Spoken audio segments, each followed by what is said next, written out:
मित्र, तू सोचता है कि कर्म सिर्फ अच्छा करोगे तो अच्छा मिलेगा, बुरा करोगे तो बुरा मिलेगा। पर सच ये है, कर्म इससे कहीं गहरा है। और आज मैं तुझे वही सच्चाई बताने आया हूं जिसे दुनिया भूल चुकी है। लोग कर्म को सजा और इनाम समझते हैं। तूने सुना है ना, कर्म का फल मिलेगा। पर क्या मैंने कभी गीता में कहा कि मैं तुझे सजा देता हूं? नहीं, मैं सजा नहीं देता, मैं सिर्फ सत्य दिखाता हूं। कर्म न पीटता है, न डराता है, न धमकाता है। कर्म सिर्फ परिणाम बनकर लौटता है।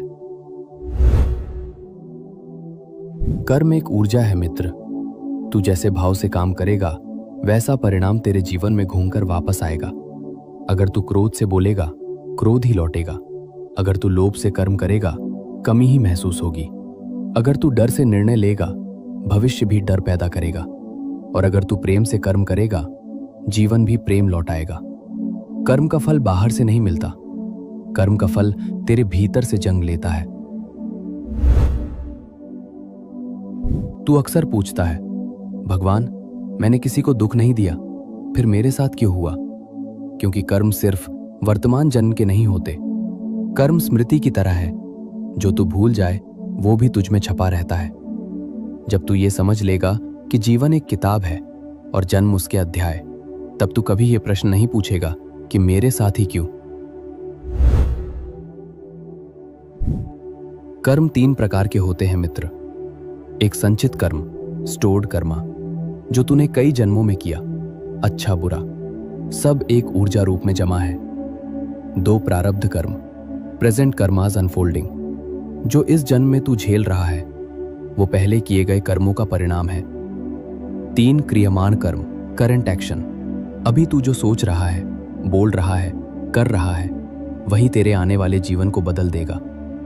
सिर्फ तीसरा कर्म, अभी का कर्म, तेरे हाथ में है। कर्म बदलना मतलब किस्मत बदलना नहीं है। कर्म बदलना मतलब स्वयं को बदलना है। ये 3 चीजें तुरंत कर्म बदल देती हैं। 1, तेरा इरादा। अगर इरादा साफ है, परिणाम हमेशा सुंदर होगा। 2, तेरा भाव। तू प्रेम से करेगा तो कर्म फूल बन जाएगा। 3, तेरा चयन। अभी का फैसला कल की दिशा तय करता है। कर्म तभी भारी बनता है जब तू उसे अपना मान लेता है, और कर्म तभी हल्का हो जाता है जब तू उसे मेरा मानकर मुझे सौंप देता है। मैंने कहा था, कर्म कर, फल की चिंता मत कर, क्योंकि चिंता कर्म का बोझ बढ़ा देती है। जीवन कैसे बदलता है? जब तू कर्म को पूजा समझकर करेगा, जब तू काम में खुद को खो देगा, जब तू परिणाम मेरे चरणों में रख देगा। तब कर्म बंधन नहीं रहेगा, कर्म तेरी मुक्ति बन जाएगा। मित्र, कर्म तुझे तोड़ने नहीं आया, कर्म तुझे जागने आया है। कर्म दर्द नहीं है, कर्म दर्पण है, जो तुझे तुझसे मिलाता है। आज से अपने कर्म बदल और देख तेरी तकदीर कैसे स्वयं बदल जाएगी। अब उठ, एक नया कर्म कर, एक नई दिशा बना, मैं तेरे साथ हूं। मित्र, अगर इस ज्ञान ने तेरे मन को थोड़ा भी शांति दी हो, तो इसे यहीं मत रोक। लाइक कर, जिसे जरूरत है उसे शेयर कर, अपने मन की बात कमेंट में लिख, और आगे की हर सीख के लिए सब्सक्राइब कर ले। मैं तेरे साथ हूं।